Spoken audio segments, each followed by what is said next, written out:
దేవుని వాగ్దానం. ఈ ఉదయకాల సమయంలో ఈ దినం దేవుని వాగ్దానం చక్కటి ఆత్మీయ కార్యక్రమానికి ప్రేమతో ఆహ్వానిస్తూ ఎలా ఉన్నారు, బాగున్నారు, పొద్దున్న లేచారా, ఉదయకాల ప్రార్థన, ఉదయకాల ఆరాధన మీరు ఎంతమంది వింటున్నారండి? మీకోసం ఎంత కష్టంతో ప్రయాసంతో మేము ఇస్తున్నామో తెలుసా? మీరు చేస్తున్న ప్రార్థనలు, ఉపవాసాలు, జాగరణలు దేవుడు వింటాడు. మీ కొరకు ప్రయాసపడుతున్న ఆయన కృపమాల నుంచి.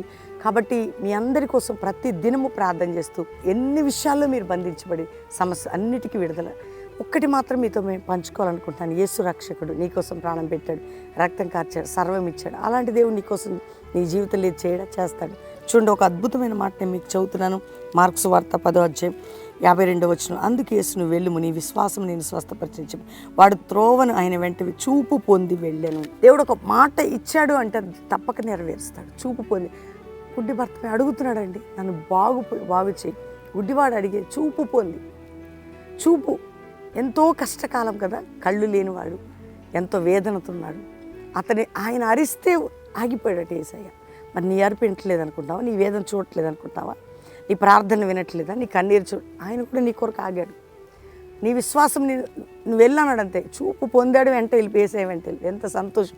పండగ వాతావరణం. అప్పటి వరకు చీకటి జీవితం చిగురించిందండి. చీకటి వెలుగుమయంగా మారిపోయింది. అందుకే ఈరోజు నువ్వేదైతే అడుగుతున్నావో అది పొందబోతున్నావు. నువ్వేది అడుగుతున్నావో అది పొందేదవు. ఈరోజు వాగ్దానం. అందరు దేవునికి థ్యాంక్స్ చెప్పండి, ప్రార్థన చేయండి. ఆ యొక్క వ్యక్తి అరిసినట్టు అరవండి, ఆయన తట్టు చూడండి. నీ పట్ల కూడా ఈ వాగ్దానం దేవుడు నెరవేరుస్తాడు.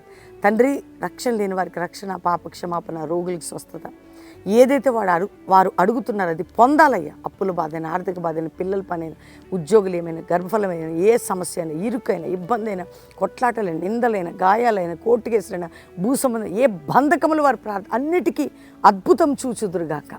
అంతేకాక ఎవరెవరు ఇతర దేశాల వారు ఏది అడుగుతున్నారు వారు కూడా గొప్ప కార్యాలు చూడటి కృపయండి.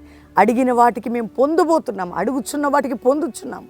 ఇది జరుగును కాక అని దీవిస్తూ ప్రతి కుటుంబంలో మ్యారేజ్ డే, బర్త్డే బిడ్డలను బ్లెస్ చేస్తూ అందరికీ ప్రార్థనలకి ఒక గొప్ప అద్భుతం మేము పొందుకోబోతున్నామని స్తుతిస్తూ ఒక జాషువా జనరేషన్ అపోస్తుల మినిస్ట్రీ, సంఘాల క్షేమాభివృద్ధితో కల్వరి మినిస్ట్రీ కూడా ఔజ్యం అనే దుప్పటి పడాలి. నీ కృప తోడుగా ఉండాలని దీవించమని యేసు నామములో అడుగుచున్నాం తండ్రి, ఆమేన్. దేవుని బిడ్డలారా, చూడండి, చక్కటి వాగ్దానం అందరూ లైక్ చేసి షేర్ చేయండి. మరి 50 దినాలు ప్రారంభం కాబోతున్న ఆగస్టు 28 ఉదయం 7 గంటలకు ప్రారంభ సభ, అక్టోబర్ 16 ముగింపు సభ. మీ ప్రేయర్స్లో సిద్ధపడండి. బెల్లంపల్లిలో 13 సంవత్సరం. అంతేకాక మీ అందరూ కూడా చూస్తున్నారు, Bellampalli meetings, promise land meetings continue అవుతూనే ఉన్నాయి. అద్భుతంగా చక్కటి పాట, ఎన్నో పాటలు ఉన్నాయి కదా, నీ కన్నులోని కన్నీరు, ఆ సాంగ్ కూడా మీ అంతరంగ జీవితంలో ఒక బలమైన వాగ్దానంతో కూడిన పాట. మన యూట్యూబ్ ఓపెన్ చేసి పాస్టర్ ప్రవీణ్ యూట్యూబ్లో అన్ని పాటలు చూడండి. దేవుని మహిమపరచండి. మిమ్మల్ని, మీ కుటుంబాన్ని దేవుడు దీవించును గాక. ప్రైజ్.